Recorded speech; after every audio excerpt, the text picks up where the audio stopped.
নমস্কার বন্ধুরা, আমি প্রশান্ত মাঝি।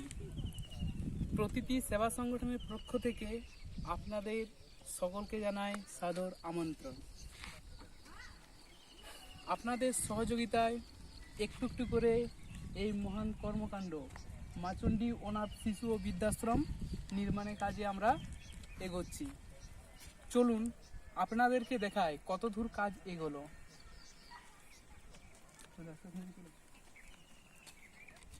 21 এপ্রিল সকাল 9টা 21 মিনিট নাগাদ আমরা এখানে কাজ শুরু করেছি। আসুন আপনাদেরকে দেখাই কি কি বর্তমানে কাজ চলছে, কি কি নেমেছে। এই যে বালি নামলো, এক ডাম্পার বালি আপাতত নেমেছে। এই যে বাস্তাটাও হয়ে গেছে, একটা অস্থায়ী ঘর নির্মাণ হবে যেখানে দুজন পাহাড়দার রাখা হবে এগুলো দেখভাল করার জন্য, এবং এই প্রচণ্ড রোদে ওখানে থাকাও হবে, এবং অনেক জিনিসপত্র তো দিন নিয়ে আসা নিয়ে যাওয়া অসুবিধা হয়ে যাচ্ছে, তার জন্য একটা অস্থায়ী এখানে ঘর নির্মাণ করা হবে। এই যে জায়গাটা দেখছেন, এটা হচ্ছে আমাদের সংগঠনের যে জায়গা তার পাশের জমি। এই জায়গাটা ড্রেসিং করে আমরা ইট বালি পাথর এখানে হচ্ছে নামিয়ে রাখবো এবং এখানে একটা অস্থায়ী ঘর করব। এই যে আমরা এখন আমাদের প্রতিটি সেবা সংগঠনের যে জায়গা সেই জায়গায় আমরা নেমে গেছি।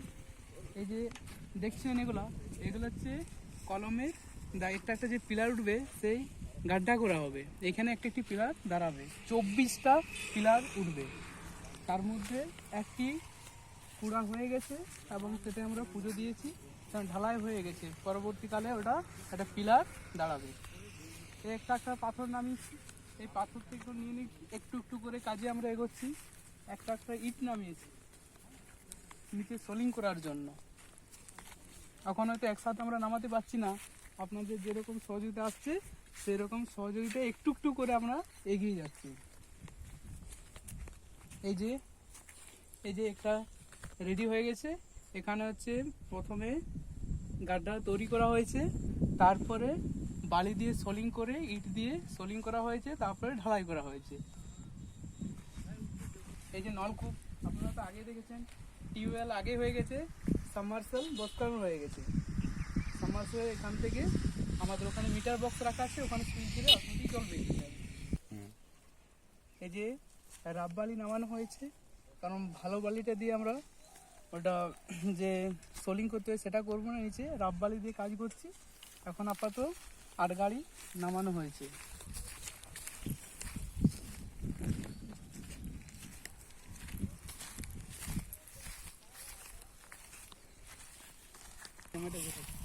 এখান থেকে ঘুরাই যাবে, এখান থেকে আমার এদিক থেকে ঘুরে ওদিক করবি, এখন করছি।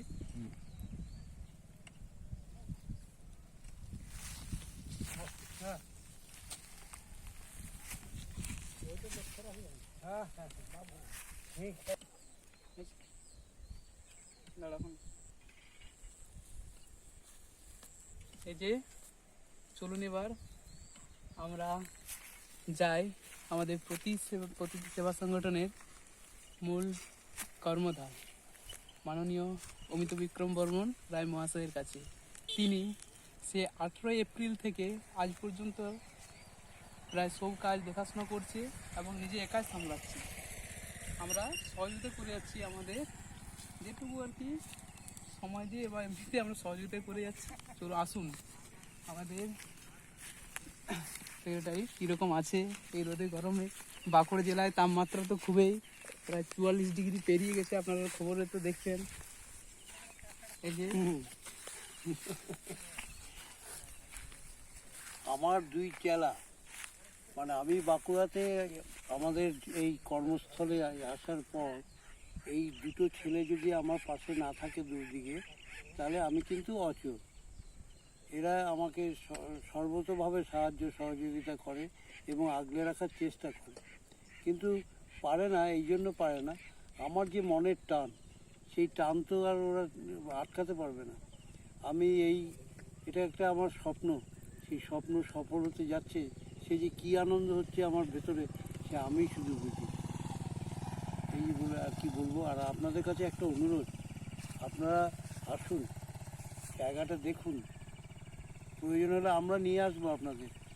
আসুন, দেখুন, আর একটু পাশে দাঁড়াবার চেষ্টা করুন, কারণ একটা বিশাল কর্মকাণ্ড। এই কর্মকাণ্ড বিশাল, মানে এর পরিধিরই শেষ নেই। সামান্য একটু কাজ করতে গেলে পরে যেটুকুন লাগে, আপনারা নিজেদের গৃহ নির্মাণ করেছেন, বুঝতেই পারেন। আর আমাদের এটা 2450 স্কোয়ার ফিট জায়গায় কাজ হচ্ছে। সুতরাং আপনাদের কাছে অনুরোধ করব, আপনারা শুধু আসুন, দেখুন, আর সামান্য যেটুকুন না হয় নামমাত্র, মানে না দিয়ে অন্তত সহমর্মিতাটা দেখান, যে না, আমরা যে কাজটা করছি ভালো কাজ এটা, সেই সহমর্মিতা জানাবার জন্য এক কণা পয়সা আপনারা দিন আমাদের হাতে, তাহলে আমরা একটু সাহস পাই আর কি। এই বলে আমি আমার কথা শেষ করলাম।